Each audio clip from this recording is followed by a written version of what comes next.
Hi guys, it's that time. It's our Bible teaching snippet of the day.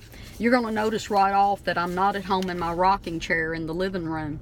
I'm in Bartlett, Tennessee, out enjoying this beautiful day. It is awesome outside, and I'm running a bunch of errands, but it was time for me to spend the 5 minutes with you, so I pulled over under a shade tree and doing my Bible snippet with you.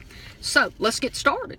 Yesterday I was in the book of Jeremiah, and I was talking about how God knew us before He put us in our mother's womb. All of us came from heaven and was placed into our mother's womb. Now, then I started talking about that He had a plan and a purpose for every person that He planted into this earth. I want to stop and just say this. I know some of y'all don't really take that to heart and believe it. You're thinking, well, that may apply to other people, but not me. And the reason you say that is because maybe your mom or dad or both, your family, they did not expect you to show up. And, well, sometimes people are taken by surprise, right? Let me say this. God was not taken by surprise. He had a plan and a purpose, and it was your time to be planted into this earth so He could start working His plan and purpose in your life. So I'm going to keep going on this because I really like this. Today we're going to just start talking in the book in Psalms, and I want to read that to you first. It's Psalms 138:8, and I am in my expanded Bible again today. It says, Lord, you do everything to fulfill, to accomplish your plan for me. Lord, your love and loyalty continues forever. You do not leave or abandon or forsaken us whom you have made. That's a good one. I'm going to read out of the Complete Jewish Bible just a portion of this. It says, Lord, you will fulfill your purpose for me. Yesterday I talked about the word plan and purpose is the same word in the Hebrew there. So you can interchange those words. Why do I tell you that? Because sometimes we think that God's plan is different than God's purpose. And let me reassure you, God has a plan and a purpose for you, and we need to seek and find that, because the world we're born in doesn't always show us what God's plan and purpose is for our life. So we have to diligently search for that and find it.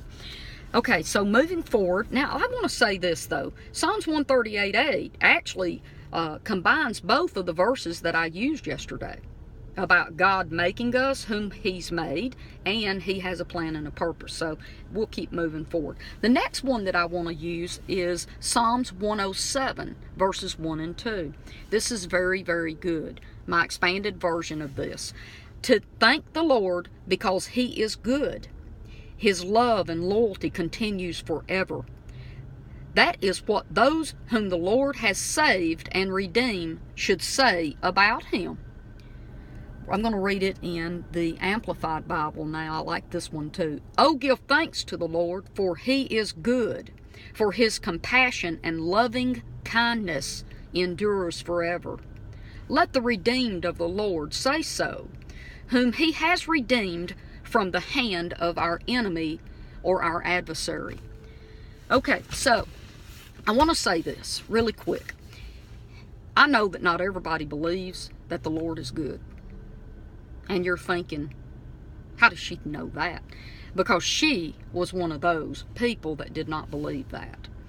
I've heard people talk about God being good, and at first I didn't really disagree with them. I just kept my mouth shut.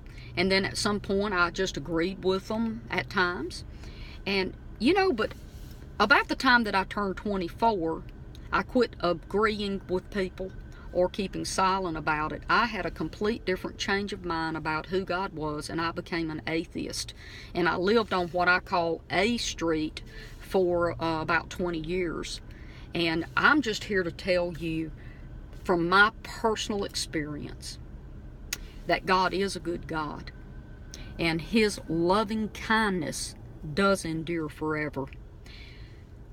We get a lot of wrong teaching saying that God's mad, He's full of wrath, And all the time, he's sitting in heaven just making these little notes on you, and everything that you do wrong, he's turning the heat up so he can give you punishment because you're not good enough.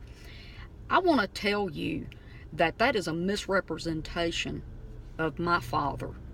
And he is a good God, and he is loving, and his kindness not only endures forever, but it is ever present in my life every single day. I'm at 5 minutes and 20 seconds, so I have to wrap it up and cut it off. I love you, and I will see you on Facebook tomorrow. Bless you. Bye-bye.